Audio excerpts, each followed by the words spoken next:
Royal Challengers Bangalore और गुजरात के बीच IPL 2026 का एक बेहद ही रोमांचक मुकाबला खेला गया। जी हां, इस मैच ने रोमांच की सारी हदें पार कर दी। तो आइए दोस्तों, देखते हैं बिना देरी करे मैच का पूरा रोमांच।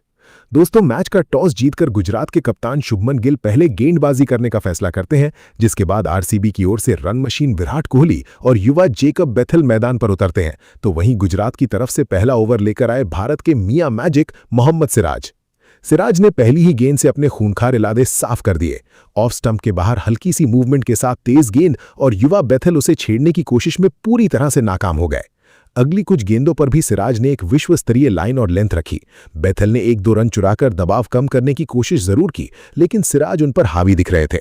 हालांकि असली जवाब बेथेल ने ओवर की आखिरी गेंद पर दिया। उन्होंने एक शानदार और नजाकत भरा चौका जड़ा, जिसने आरसीबी के खाते में पहली बाउंड्री जोड़ी। इस ओवर में कुल 6 रन आए, लेकिन सिराज ने यह साफ कर दिया था कि आज आरसीबी के बल्लेबाजों के लिए रन बनाना कोई बच्चों का खेल नहीं होगा। अब गेंद दक्षिण अफ्रीका के रफ्तार के सौदागर कगिसो रबाडा के हाथ में थी, लेकिन दोस्तों यहां से मैच का रुख इतनी तेजी से बदला कि गुजरात की टीम सन्न रह गई। विराट कोहली ने जैसे ही स्ट्राइक संभाली, उन्होंने अपना आक्रामक और गॉड मोड दिखाना शुरू कर दिया। रबाडा की पहली ही गेंद पर बाउंड्री लगाने के बाद कोहली रुके नहीं, उन्होंने रबाडा की गेंदों की बेरहमी से बखिया उधेड़नी शुरू कर दी। लगातार चौकों की बरसात, एक दर्शनीय कवर ड्राइव, एक करारा पुल शॉट और बैकफुट पर जाकर एक चीरता हुआ कट। मैदान की हर दिशा में रन बरस रहे थे। रबाडा जैसे अनुभवी और खूंखार गेंदबाज भी इस अप्रत्याशित हमले से भारी दबाव में आ गए। इस प्रलयकारी ओवर में कुल 21 रन आए। आरसीबी ने पावर प्ले के दूसरे ही ओवर में अपना इरादा डंके की चोट पर साफ कर दिया था कि वे आज पीछे हटने वाले नहीं हैं और एक महाविशाल स्कोर की ओर देख रहे हैं। सिराज अपने दूसरे ओवर में फिर से गेंदबाजी करने आए, लेकिन इस बार मुकाबला और भी ज्यादा रोमांचक हो गया। कोहली ने पहले कुछ गेंदों को संभल कर खेला, लेकिन फिर अचानक आगे बढ़कर एक शानदार और गगनचुंबी छक्का जड़ दिया। इस छक्के ने दर्शकों को पागलों की तरह झूमने पर मजबूर कर दिया। लेकिन इसी बीच मैच में एक बहुत बड़ा और टर्निंग पॉइंट वाला मोड़ आया। युवा जेकब बेथेल बड़ा शॉट खेलने के चक्कर में कैच आउट हो गए। बाउंड्री पर मुस्तैद खड़े राशिद खान ने एक आसान सा कैच पकड़कर आरसीबी को पहला झटका दिया। बेथेल के आउट होने के बाद शानदार फॉर्म में चल रहे देवदत्त पड्डिकल मैदान पर आए। इस ओवर में विकेट जरूर गिरा, लेकिन आरसीबी की रन गति पर कोई लगाम नहीं लगी। रबाडा अपने दूसरे ओवर में एक बार फिर से वापसी करने की कोशिश में थे। शुरुआत में उन्होंने कसी हुई गेंदबाजी की, जिससे रन आना मुश्किल हो गया। पड्डिकल और आरसीबी के कप्तान रजत पाटीदार क्रीज पर थे। दोनों ने संभल कर खेलना शुरू किया, लेकिन फिर पाटीदार ने मौका मिलते ही एक शानदार सीधा चौका जड़ दिया। इसी ओवर में रबाडा ने अपना सबसे बड़ा और मैच पलटने वाला विकेट हासिल किया। विराट कोहली कैच आउट हो गए। लगातार चौकों और छक्कों की धुनाई के बाद रबाडा ने अपना बदला ले ही लिया। कोहली की उस शानदार, तेज और तूफानी पारी का दर्दनाक अंत हुआ और आरसीबी को दूसरा बहुत बड़ा झटका लगा। ये ओवर मैच में गुजरात के लिए संतुलन वापस लाने वाला साबित हुआ। सिराज अपने तीसरे ओवर के लिए आए और इस बार उनका मुकाबला देवदत्त पड्डिकल के साथ था। शुरुआत में सिराज ने सधी हुई गेंदबाजी की, लेकिन पड्डिकल ने धीरे धीरे अपना गियर बदला। पहले एक कड़क चौका और फिर अगली ही गेंद पर जोरदार प्रहार, गेंद सीधा स्टैंड्स में गगनभेदी छक्के के लिए। सिराज थोड़ा अपनी लाइन से भटकते नजर आए और पड्डिकल ने इसका पूरा निर्दयी फायदा उठाया। इस ओवर में 14 रन आए और आरसीबी ने फिर से अपनी रन गति को 7वें आसमान पर पहुंचा दिया। पावर प्ले का आखिरी ओवर कगिसो रबाडा लेकर आए। इस ओवर में बल्लेबाजों ने थोड़ा संयम दिखाया। पाटीदार और पड्डिकल ने सिंगल डबल लेकर स्ट्राइक रोटेट की। हालांकि पाटीदार ने एक शानदार चौका जरूर लगाया, लेकिन कुल मिलाकर यह ओवर गेंदबाज के लिहाज से ठीक रहा। सिर्फ 6 रन आए और गुजरात ने पावर प्ले का अंत थोड़ी राहत के साथ किया। 6 ओवर के बाद आरसीबी का स्कोर 2 विकेट के नुकसान पर 59 रन था। टीम ने एक बेहद ही तेज और आक्रामक शुरुआत की थी। खासकर विराट कोहली की उस आक्रामक बल्लेबाजी ने मैच का टोन सेट कर दिया था। हालांकि बेथेल और कोहली के अहम विकेट गिरने से गुजरात ने थोड़ी वापसी जरूर की थी, लेकिन पड्डिकल और पाटीदार क्रीज पर मजबूती से टिके हुए थे और पारी को एक बड़े स्कोर की ओर ले जाने के लिए तैयार नजर आ रहे थे। ऐसे में 7वां ओवर लेकर आए कैरिबियाई दिग्गज जेसन होल्डर, लेकिन यहां भी आरसीबी के बल्लेबाजों ने रनों की रफ्तार बनाए रखी।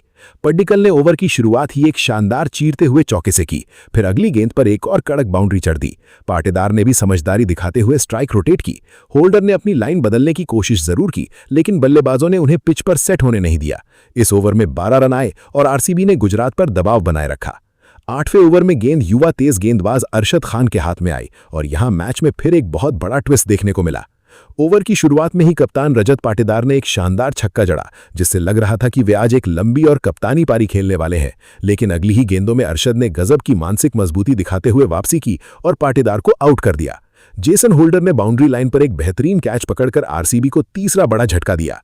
इस विकेट के बाद थोड़ी देर के लिए खेल रुक सा गया क्योंकि कैच की सफाई को लेकर हल्का सा विवाद भी हुआ। थर्ड अंपायर चेक, लेकिन आखिरकार फैसला गुजरात टाइटंस के पक्ष में गया। नए बल्लेबाज के तौर पर विकेटकीपर जितेश शर्मा मैदान पर आए और उन्होंने संभल कर शुरुआत की। इस ओवर में 9 रन आए, लेकिन सबसे बड़ी बात यह रही कि गुजरात ने एक बेहद ही अहम और सेट बल्लेबाज का विकेट निकाल लिया था। 9वें ओवर में जेसन होल्डर फिर से गेंदबाजी करने आए और उन्होंने आते ही अपना खौफनाक असर दिखाया। जितेश शर्मा ज्यादा देर क्रीज पर टिक नहीं पाए और दबाव हटाने के चक्कर में एक गलत शॉट खेलकर कैच आउट हो गए। होल्डर का ये ओवर गुजरात के लिए बेहद अहम साबित हुआ क्योंकि उन्होंने एक और विकेट निकालकर आरसीबी को भारी दबाव में डाल दिया था। हालांकि इसी ओवर में नए बल्लेबाज पावर हिटर टिम डेविड ने आते ही अपना आक्रामक इरादा साफ कर दिया। उन्होंने आते ही एक जोरदार छक्का लगाकर दुनिया को बता दिया कि वे इस मैच को फिर से आरसीबी की तरफ पलट सकते हैं। पड्डिकल ने भी उनका साथ देते हुए सिंगल डबल से स्ट्राइक घुमाई। इस ओवर में 9 रन आए, लेकिन विकेट गिरने से मुकाबला पूरी तरह से संतुलन में आ गया था। 10वें ओवर में दुनिया के सर्वश्रेष्ठ लेग स्पिनर राशिद खान गेंदबाजी के लिए आए और उन्होंने अपने सालों के अनुभव का पूरा और शातिर फायदा उठाया। शुरुआत में उन्होंने बेहद कसी हुई गेंदबाजी की, जिससे आरसीबी के लिए रन बनाना लोहे का चना चबाना जैसा हो गया। टिम डेविड ने 1-2 अच्छे शॉट खेलने की कोशिश तो की, लेकिन राशिद ने उन्हें ज्यादा हाथ खोलने का मौका ही नहीं दिया। फिर ओवर के बीच में एक बहुत बड़ा और कमर तोड़ने वाला झटका लगा। टिम डेविड बड़ा शॉट खेलने के प्रयास में कैच आउट हो गए। जेसन होल्डर ने एक बार फिर एक शानदार कैच पकड़कर राशिद को यह बहुत बड़ा विकेट दिलाया। इस विकेट के साथ ही आरसीबी की पारी पूरी तरह से लड़खड़ा गए। नए बल्लेबाज के तौर पर कृणाल पांड्या मैदान पर आए, लेकिन राशिद ने उन्हें भी अपनी फिरकी से बांधे रखा। इस ओवर में सिर्फ 2 रन आए और गुजरात ने पूरी तरह से मैच में एक चैंपियन वाली वापसी कर ली थी। 10 ओवर के बाद आरसीबी का स्कोर 5 विकेट के नुकसान पर 91 रन हो चुका था। एक समय जो टीम 59 पर 2 बेहद मजबूत स्थिति में नजर आ रही थी, अब लगातार गिरते विकेटों के कारण ताश के पत्तों की तरह बिखरने लगी थी। पड्डिकल एक छोर पर टिके हुए थे, लेकिन दूसरे छोर से लगातार विकेट गिरने से रन गति पर भारी असर पड़ रहा था। गुजरात की टीम अब पूरी तरह हावी नजर आने लगी थी। यहीं से मुकाबला और भी ज्यादा पेचीदा होने वाला था।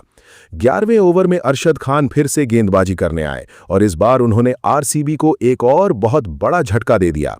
कृणाल पांड्या, जिन्होंने पिछले ओवर में चौके के साथ शुरुआत की थी, इस बार ज्यादा देर टिक नहीं सके और जेसन होल्डर के हाथों कैच आउट हो गए। होल्डर आज मैदान पर चुंबक की तरह कैच लपक रहे थे। तभी इसी ओवर में करीबियाई muscle power Romario Shepherd crease पर आए। इस ओवर में ज्यादा रन नहीं आए और मैच का रुख पूरी तरह से गुजरात की तरफ झुक गया। 12वें ओवर में राशिद खान फिर से आक्रमण पर आए और उन्होंने अपनी कसी हुई गेंदबाजी से बल्लेबाजों का दम घोट दिया। पड्डिकल जैसे सेट बल्लेबाज भी उनकी गुगली को पढ़ नहीं पा रहे थे और खुलकर शॉट नहीं खेल पा रहे थे। इस ओवर में सिर्फ 3 रन आए और आरसीबी की रन गति पूरी तरह से थम सी गई। 12 ओवर के बाद स्कोर 100 के पार तो पहुंचा, लेकिन विकेटों के पतन ने टीम को गहरी मुश्किल में डाल दिया था। 13वें ओवर में कगिसो रबाडा वापस आए और यहां से मुकाबले में फिर थोड़ी सी जान आई। पड्डिकल, जो काफी देर से क्रीज पर जमे हुए थे और दबाव महसूस कर रहे थे, उन्होंने आखिरकार बड़ा शॉट खेलने का फैसला किया और रबाडा को एक शानदार छक्का जड़ दिया। इसके बाद अगली ही गेंद पर उन्होंने चौका लगाकर दबाव थोड़ा कम किया। शेफर्ड ने भी उनका साथ दिया। इस ओवर में कुल 13 रन आए और आरसीबी ने एक बार फिर थोड़ी रफ्तार पकड़ ली। लेकिन दोस्तों, 14वें ओवर में राशिद खान ने फिर से अपना जादू दिखा दिया। इस ओवर की शुरुआत में शेफर्ड ने राशिद को लगातार 2 छक्के लगाकर माहौल को पूरी तरह से गर्म कर दिया। उन्होंने साफ कर दिया कि वो आक्रामक अंदाज में खेलकर दबाव गुजरात पर वापस डालना चाहते हैं। लेकिन इसी ओवर में सबसे बड़ा और आरसीबी की उम्मीदों को खत्म करने वाला झटका लगा। देवदत्त पड्डिकल क्लीन बोल्ड हो गए। राशिद खान की एक तेज और टर्न लेती हुई गेंद को समझने में पड्डिकल पूरी तरह से चूक गए और उनकी जुझारू और शानदार पारी का दर्दनाक अंत हो गया। यह विकेट आरसीबी के लिए बहुत बड़ा झटका था, क्योंकि पड्डिकल ही एकमात्र सेट बल्लेबाज थे जो एक छोर से पारी को संभाले हुए थे। 14 ओवर के बाद आरसीबी का स्कोर 7 विकेट के नुकसान पर 126 रन हो चुका था। 15वें ओवर में जेसन होल्डर फिर से गेंदबाजी करने आए और उन्होंने आते ही आरसीबी की ताबूत में आखिरी कील ठोक दी। रोमारियो शेफर्ड, जो अब तक अकेले लड़ाई लड़ते दिख रहे थे, इस बार बड़ा शॉट खेलने के चक्कर में कैच आउट हो गए। बाउंड्री पर साई सुदर्शन ने एक बेहद शानदार कैच पकड़कर आरसीबी की 170-180 तक पहुंचने की उम्मीदों पर पूरी तरह से पानी फेर दिया। शेफर्ड के आउट होते ही ये साफ हो गया कि अब आरसीबी के पास बड़े स्कोर तक पहुंचने के लिए कोई भी सेट या पावर हिटर बल्लेबाज नहीं बचा है। इसके बाद इंपैक्ट प्लेयर वेंकटेश अय्यर और अनुभवी गेंदबाज भुवनेश्वर कुमार क्रीज पर थे। इस ओवर में कुल मिलाकर सिर्फ 6 रन ही बन पाए। अब दबाव इतना ज्यादा था कि आरसीबी के निचले क्रम के बल्लेबाज रिस्क लेने से भी हिचकिचा रहे थे। 16वें ओवर में राशिद खान ने फिर से अपनी फिरकी का जादुई और खौफनाक रूप दिखाया। उन्होंने बल्लेबाजों को पूरी तरह जकड़ लिया। वेंकटेश अय्यर लगातार गेंद को पढ़ने में संघर्ष करते दिखे और भुवनेश्वर भी खुलकर शॉट नहीं खेल पा रहे थे। राशिद की हर गेंद पर या तो डिफेंस हुआ या फिर मिस। इस ओवर में सिर्फ 1 रन आया। ये ओवर इस बात का प्रमाण था कि गुजरात ने मैच पर कितनी फौलादी पकड़ बना ली है। 17वें ओवर में होल्डर फिर लौटे और उन्होंने भी अपनी कसी हुई लाइन लेंथ जारी रखी। अय्यर ने 1-2 बार बड़ा शॉट खेलने की कोशिश जरूर की, लेकिन टाइमिंग बिल्कुल भी सही नहीं बैठी। इस ओवर में भी सिर्फ 3 रन आए और गुजरात का खौफनाक दबदबा लगातार बढ़ता चला गया। अब ऐसा लग रहा था कि आरसीबी 150 के आंकड़े तक भी मुश्किल से ही पहुंच पाएगी। 18वें ओवर में अरशद खान गेंदबाजी करने आए और यहां थोड़ा बहुत एक्शन देखने को मिला। भुवनेश्वर कुमार ने आखिरकार अपने हाथ खोले और एक शानदार चौका जड़ दिया। यह शॉट उनके आत्मविश्वास को थोड़ा बढ़ाने वाला जरूर था। अय्यर ने भी सिंगल लेकर स्ट्राइक घुमाई। कुल 8 रन आए और आरसीबी अभी भी एक सम्मानजनक स्कोर से काफी दूर थी। 19वें ओवर में मोहम्मद सिराज गेंदबाजी करने आए और यहां मैच में थोड़ा रोमांच वापस आया। भुवनेश्वर कुमार ने इस ओवर में शानदार बल्लेबाजी की और एक बेहतरीन चौका जड़ दिया। उन्होंने चालाकी से गैप निकालकर गेंद को बाउंड्री तक पहुंचाया। इसके बाद वेंकटेश अय्यर ने भी एक खूबसूरत चौका लगाया। इस ओवर में कुल 12 रन आए, जो पिछले कुछ ओवरों के सूखे के मुकाबले काफी बेहतर था। इससे आरसीबी को थोड़ी राहत जरूर मिली और टीम 150 के पार पहुंच गई। लेकिन दोस्तों, आखिरी ओवर में फिर वही तबाही वाली कहानी दोहराई गई। अरशद खान 20वां ओवर लेकर आए और उन्होंने शुरुआत में ही बड़ा झटका दे दिया। वेंकटेश अय्यर, जो धीरे धीरे सेट होने की कोशिश कर रहे थे, बड़ा हवाई शॉट खेलने के चक्कर में कैच आउट हो गए। साई सुदर्शन ने बाउंड्री पर एक और शानदार कैच पकड़कर गुजरात को एक और सफलता दिलाई। इसके बाद आखिरी गेंदों में रन चुराने की हड़बड़ाहट और घबराहट में एक बहुत बड़ा रन आउट भी देखने को मिला, जहां जॉस हेजलवुड क्रीज तक पहुंचने से पहले ही रन आउट हो गए। ये आरसीबी की पारी का आखिरी झटका था। इस तरह रॉयल चैलेंजर्स बैंगलोर की पूरी टीम मात्र 155 रनों पर सिमटकर ऑल आउट हो गई। और अब लक्ष्य का पीछा करने प्रिंस शुभमन गिल और युवा सनसनी साई सुदर्शन की जोड़ी मैदान पर उतरी। पहली ही गेंद और गिल ने अपने बल्ले से वो जादुई कला दिखाई जिसे देखकर हर कोई दंग रह गया। एक शानदार चौका, और इसी के साथ गिल ने बता दिया कि उन्हें दुनिया प्रिंस क्यों कहती है। तीसरी ही गेंद पर गिल के बल्ले से निकला वो तूफानी शॉट जिसने गेंद को रॉकेट की रफ्तार से बाउंड्री के बाहर भेज दिया। पहले ओवर में ही गुजरात ने अपने इरादे साफ कर दिए थे। दूसरे ओवर में गेंद आई जोस हेजलवुड के हाथ में, जिन्हें दुनिया के सबसे सटीक गेंदबाजों में गिना जाता है। लेकिन आज शुभमन गिल उन्हें उनकी औकात दिखाने के इरादे से आए थे। पहली गेंद पर चौका, दूसरी गेंद पर एक और करारा प्रहार और फिर चौथी गेंद पर जो हुआ वो इतिहास बन गया। गिल ने हेजलवुड की लेंथ को ऐसा पढ़ा कि गेंद स्टेडियम की छत को चूमती हुई बाहर जा गिरी। 5वीं गेंद पर बाउंड्री और 6ठी गेंद पर एक और कड़क शॉट। दूसरे ओवर में गिल ने अकेले 24 रन बटोर लिए थे। हेजलवुड के चेहरे पर वो बेबसी साफ दिख रही थी, जो अक्सर बड़े गेंदबाजों के साथ तब होती है जब सामने कोई लेजेंड खेल रहा हो। तीसरे ओवर में साई सुदर्शन ने भी एक खूबसूरत चौका जड़ा, लेकिन अनुभवी भुवनेश्वर कुमार ने अपनी चतुराई दिखाई। एक धीमी गति की गेंद, सुदर्शन का गलत शॉट और जितेश शर्मा ने कोई गलती नहीं की। साई सुदर्शन 6 रन बनाकर पवेलियन लौटे और आरसीबी को पहली सफलता मिली।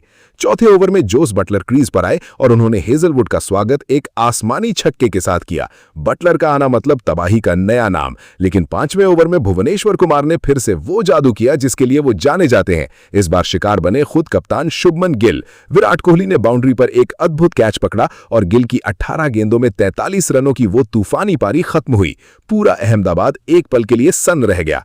छठे ओवर में बटलर ने फिर से मोर्चा संभाला और 12 रन बटोरकर पावर प्ले का अंत किया। 6 ओवर के बाद गुजरात का स्कोर था 69 for 2। 7वें ओवर में बटलर ने सुयश शर्मा को निशाना बनाया और बैक टू बैक 2 छक्के जड़ दिए। बटलर आज आरसीबी के गेंदबाजों को खिलौना समझ रहे थे, लेकिन 8वें ओवर में भुवनेश्वर ने फिर से पासा पलट दिया। एक सटीक इन स्विंगर और जोस बटलर क्लीन बोल्ड। 19 गेंदों में 39 रन बनाकर बटलर आउट हुए। अब मैच पूरी तरह से फंस चुका था। 9वें और 10वें ओवर में वॉशिंगटन सुंदर और शाहरुख खान ने कुछ रन बटोरे और 10 ओवर के बाद स्कोर 109 फॉर 3 तक पहुंचाया। 11वें ओवर में रोमारियो शेफर्ड ने अपनी घातक गेंदबाजी से शाहरुख खान और फिर वॉशिंगटन सुंदर को पवेलियन भेज दिया। गुजरात की आधी टीम अब डगआउट में थी और आरसीबी के फैंस जश्न मना रहे थे, लेकिन तभी मैदान पर आए जेसन होल्डर और राहुल तेवतिया। होल्डर ने आते ही छक्के से खाता खोला। 12वें ओवर में राहुल तेवतिया ने सुयश शर्मा की क्लास ली और 2 शानदार चौके जड़े। तेवतिया का नाम ही चमत्कार है और आज फिर वो उसी मूड में थे। हालांकि तेवतिया ने संघर्ष जारी रखा, लेकिन 13वें और 14वें ओवर में आरसीबी के गेंदबाजों ने रनों पर लगाम लगा दी। होल्डर भी 12 रन बनाकर आउट हो गए। अब 15वां ओवर शुरू हुआ और भुवनेश्वर कुमार फिर से अटैक पर आए। सामने थे करामाती राशिद खान। राशिद ने समझदारी से सिंगल लिया, लेकिन इसी ओवर में भुवनेश्वर ने एक और घातक गेंद पर रोमारियो शेफर्ड को, जो शायद इंपैक्ट प्लेयर या इसी क्रम में थे, क्लीन बोल्ड कर दिया। शेफर्ड बिना खाता खोले पवेलियन लौटे। अब गुजरात 7 विकेट खो चुका था और स्कोर 128 रन था। दबाव अब हिमालय जैसा भारी हो चुका था। 16वें ओवर में जोस हेजलवुड वापस आए। तेवतिया ने उन्हें देखा और मानो मन ही मन कहा, आज मेरा दिन है। पहली ही गेंद पर एक क्लासिकल चौका, अगली गेंद पर फिर से बाउंड्री। तेवतिया ने उस ओवर में हेजलवुड की लय बिगाड़ दी और 14 रन बटोर लिए। हेजलवुड आज 56 रन लुटा चुके थे और उन्हें एक भी विकेट नहीं मिला था।